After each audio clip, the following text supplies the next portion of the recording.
Yung mga matik, magandang gabi mga matik. Ginabi na naman tayo mga matik. Dumating ako sa bahay mga 8 na.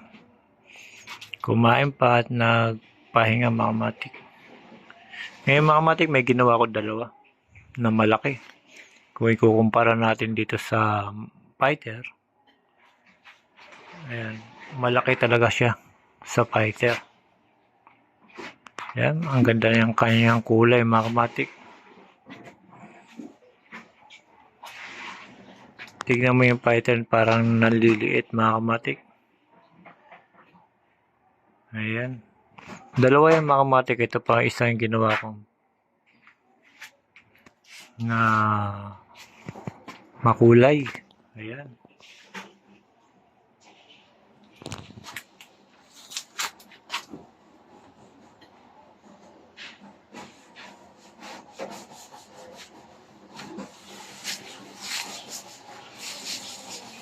Ayan, mga kamatik, makulay na fighter na malaki.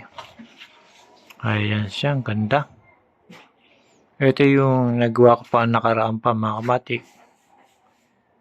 Ayan. Nagawa ko pa yan nakaraan. 6 pa rin. 12 to mga kamatik, pero nagkonti na lang. May nabili pa. Kaya gagawa ko ng mas marami pa mga kamatik. Kaya ito, dalawa-dalawa lang mga kamatik. Ayan, ang ganda ng kanyang kulay mga kamatik. Oh.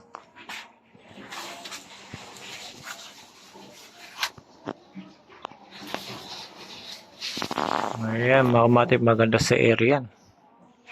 Pagka may pagkakataon, testingin natin para makita yung lipad. Lalo na itong sa mga kamatik. Oh. Napakaganda. Fighter mga kamatik. Ito yung matagal na fighter ko mga kamatik. Ayan. Matagal na ganyan yung style niyan. Ngayon naisip ko gumawa ng malaki ng konti dyan mga kamatik. Kaya kung ikukumpara mo, para lumiit yung fighter mga kamatik. Dahil sa bago kong gawang malaki. Ayan mga kamatik, yan ang bago natin gawa na makulay. At itong isa mga kamatik. Napakaganda. Yung mga kamatik, pinakita at shiner ko lang sa inyo. Ganitong klaseng fighter na malaki. Maganda sa area ito mga kamatik pagka nasubukan natin. Sa ngayong gabi na, sa susunod na araw, pagka maaga tayo umuwi mga kamatik, susubukan na natin to. Sa ngayon, dalawa palang nagagawa ko. Meron pa dito. Ayan. Ito yung skeleton niya. Hindi ko pa nagawa. Medyo inaabot na tayo ng ating gabi. Bukas naman mga kamatik.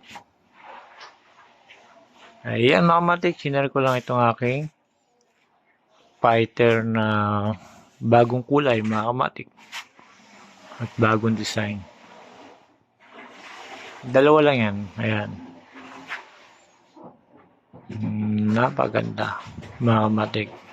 Yan mga kamatik, pinakita ko lang. Salamat.